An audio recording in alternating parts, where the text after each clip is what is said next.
तो आज हमारे हाथ में है चंद्रधर शर्मा गुलेरी की एक कहानी, उसने कहा था। हाँ, ये कहानी 1915 में सरस्वती पत्रिका में छपी थी। और आज देखिए 100 साल से भी ज्यादा हो गए हैं, लेकिन हिंदी साहित्य में इसे आज भी एक मील का पत्थर माना जाता है। बिल्कुल। और आज हमारी कोशिश यही समझने की है कि ऐसा क्या है इस कहानी में जो आज भी पाठकों को, आलोचकों को, सबको अपनी तरफ खींचती है। सही बात है। तो हमारे पास कहानी का मूल पाठ तो है ही, साथ में कई साहित्यिक विश्लेषण भी हैं। तो चलिए इस कहानी की दुनिया में उतरते हैं और देखते हैं कि इसके पन्नों में क्या राज छिपे हैं। कहानी की शुरुआत होती है अमृतसर के एक बहुत ही भीड़ भाड़ वाले बाजार से। और लेखक ने जो माहौल बनाया है वो कमाल का है। हाँ, वो बम्बू काट वालों की बोली, बचो खालसा जी, हट जा जीने जोगिए, ऐसा लगता है जैसे हम वहीं पहुंच गए हैं। बिल्कुल। वो कहते हैं ना कि बड़े शहरों की कर्कश भाषा के मुकाबले ये मरहम जैसी लगती है। मरहम जैसी, बिल्कुल सही कहा। ये माहौल बनाना बहुत जरूरी था क्योंकि कहानी का जो दिल है वो इसी माहौल में धड़कना शुरू होता है। और यहीं पर हमारी कहानी के दो मुख्य किरदार पहली बार मिलते हैं। एक 12 साल का लड़का लहना सिंह और एक 8 साल की लड़की। लड़का अपने मामा के केश धोने के लिए दही लेने आया है और लड़की रसोई के लिए बड़ियां। बहुत ही आम सी बात है। हाँ, और यहीं पर लड़का बड़ी शरारत से उससे एक सवाल पूछता है, तेरी कुड़माई हो गई? यानी संगाई हो गई। और लड़की का जवाब धत कहकर भाग जाती है। ये इतना असली लगता है ना? कोई ड्रामा नहीं, कोई बड़ी बड़ी बातें नहीं। और ये सिलसिला फिर चलता रहता है करीब महीने भर। जब भी मिलते हैं लड़का वही सवाल पूछता है और लड़की का वही जवाब। ये बचपन का जो एक मासूम सा लगाव है, वही कहानी की नींव बनता है। लेकिन फिर एक दिन सब बदल जाता है। हाँ, एक दिन लड़के के उसी सवाल पर लड़की का जवाब अलग होता है। वो अपनी उम्र से ज्यादा गंभीरता से जवाब देती है, हाँ हो गई। और सबूत के तौर पर अपना रेशमी फूलों वाला सालू दिखाती है। लहना सिंह के लिए ये एक झटके जैसा था। और उसका जो रिएक्शन है वो देखने वाला है। वो घर लौटते हुए जैसे आपा खो बैठता है। एक लड़के को नाली में धकेल देना, एक खोमचे वाले की पूरी कमाई गिरा देना, सब्जी के ठेले में दूध उड़ेल देना। ये क्या दिखाता है? ये उसके अंदर का गुस्सा है ना? बिल्कुल, ये उसकी बेबसी और निराशा का एक तरह से विस्फोट है। वो उस लड़की पर तो गुस्सा नहीं कर सकता, तो दुनिया पे निकाल रहा है। यहीं से हमें उसके किरदार की एक झलक मिलती है कि वो कितनी गहराई से महसूस करता है। सही बात है। तो यहाँ अमृतसर में एक दिल टूटने की बहुत ही निजी कहानी है, और फिर लेखक एक झटके में हमें 25 साल आगे ले जाते हैं। हाँ, और दुनिया भी बिल्कुल अलग। अमृतसर की गलियों से सीधे प्रथम विश्व युद्ध के मोर्चे पर, फ्रांस की बर्फीली खंदकों में। ये जो छलांग है, ये उस जमाने के हिसाब से एक बहुत बड़ा साहित्यिक प्रयोग था, जिसे हम आज फ्लैशबैक कहते हैं। और फ्रांस का माहौल अमृतसर से एकदम उल्टा। भयानक सर्दी, पिंडलियों तक कीचड़ और हर पल मौत का साया। कहानी में एक सैनिक कहता भी है, लुधियाने से 10 गुना जाड़ा और मेह और बर्फ ऊपर से। इस माहौल में हमें मिलता है हमारा वही लड़का लहना सिंह, जो अब 77 सिख राइफल्स में जमादार है। यहाँ कहानी का सामाजिक ऐतिहासिक संदर्भ समझना बहुत जरूरी हो जाता है। मतलब ये लोग वहां लड़ क्यों रहे थे? हाँ, लहना सिंह जैसे हजारों किसान आखिर अंग्रेजों की तरफ से लड़ने क्यों गए थे? कहानी में एक लाइन आती है, निमोनिया से मरने वालों को मुरब्बे नहीं मिला करते। मुरब्बे? इसका क्या मतलब हुआ? मुरब्बे यानी जमीन के चौकोर टुकड़े, जो ब्रिटिश सरकार सैनिकों को बहादुरी के इनाम में देती थी। अच्छा, तो मतलब ये लोग सिर्फ किसी राजा के लिए नहीं बल्कि जमीन पाने की उम्मीद में भी लड़ रहे थे। हाँ, एक बेहतर भविष्य का सपना था। गुलेरी जी ने युद्ध की महिमा नहीं गाई है, उन्होंने उसकी क्रूर सच्चाई दिखाई है। और उस क्रूर सच्चाई के बीच भी लहना सिंह का जो स्वभाव है वो नहीं बदलता। बिल्कुल। खंदक में सूबेदार हजारा सिंह का बेटा है बोधा सिंह, वो बीमार है। और लहना सिंह उसे ठंड से बचाने के लिए अपने दोनों कंबल और अपनी जर्सी तक उसे दे देता है। और खुद सिगड़ी के सहारे कीचड़ में रात गुजारता है। ये उसका स्वभाव है, दूसरों की परवाह खुद से ज्यादा करना। और फिर कहानी की दोनों कड़ियां जुड़ती हैं।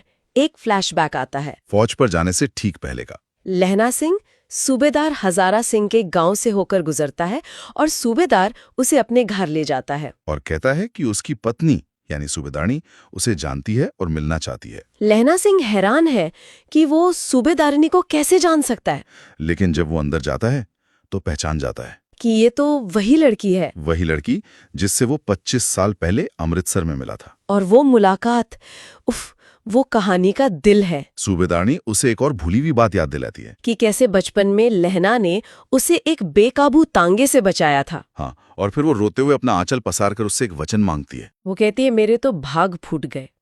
एक बेटा है, फौज में भर्ती हुए उसे 1 ही बरस हुआ। जैसे तुमने उस दिन मेरे प्राण बचाए थे, वैसे ही इन दोनों को बचाना। इन दोनों यानी अपने पति और अपने बेटे को। ये मेरी भिक्षा है, तुम्हारे आगे मैं आंचल पसारती हूँ। यही वो पल है जहां से कहानी का शीर्षक आता है, उसने कहा था। बिल्कुल, इसी एक वादे ने लहना सिंह के सैनिक कर्तव्य को प्रेम, त्याग और बलिदान के एक महान कार्य में बदल दिया। अब वो सिर्फ एक जमादार नहीं है, अब वो एक वचन का वाहक है। उसका जीवन का लक्ष्य ही बदल गया है। चलिए अब वापस फ्रांस की खंदक में लौटते हैं।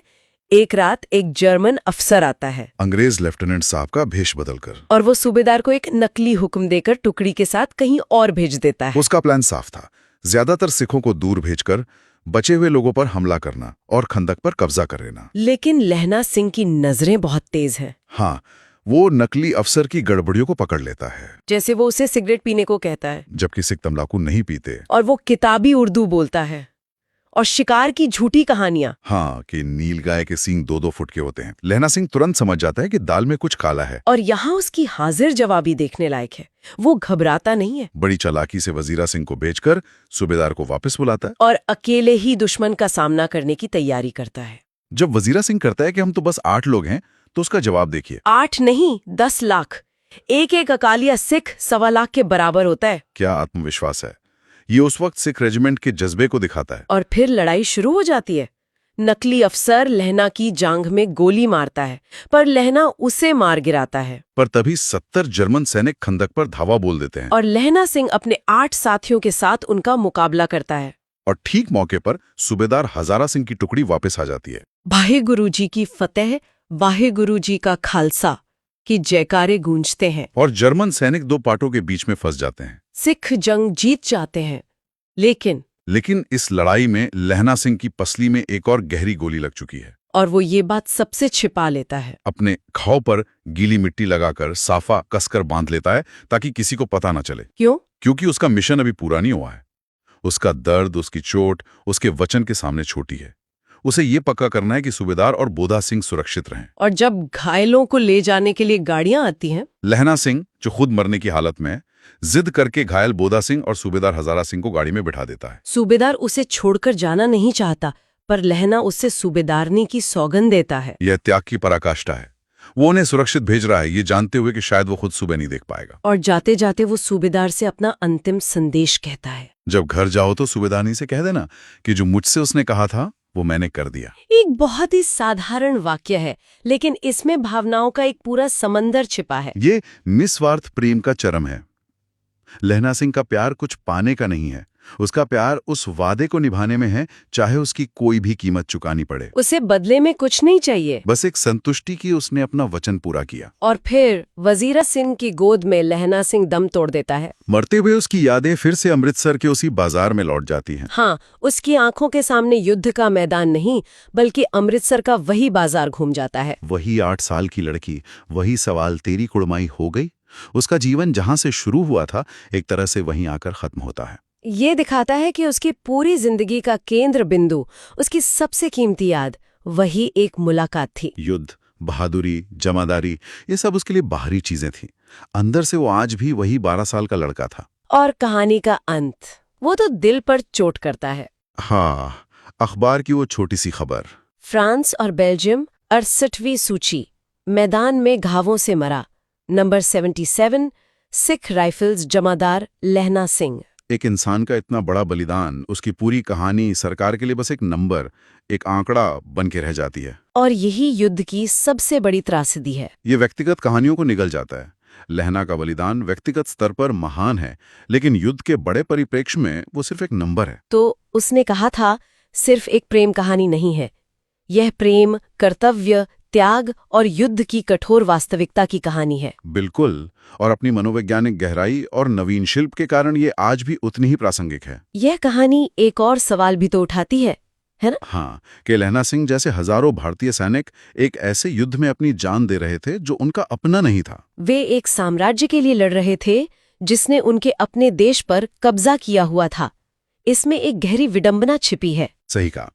लहना की कुर्बानी निजी तौर पर महान है, लेकिन एक बड़े ऐतिहासिक नजरिए से देखें तो सवाल बहुत हैं। और अंत में हम एक सवाल सोचने के लिए छोड़ जाते हैं, लहना सिंह का ये बलिदान किसके लिए था? प्रेम के लिए या कर्तव्य के लिए? या फिर क्या सच्चा प्रेम और सच्चा कर्तव्य एक ही सिक्के के दो पहलू हैं, जहां एक को दूसरे से अलग किया ही नहीं जा सकता?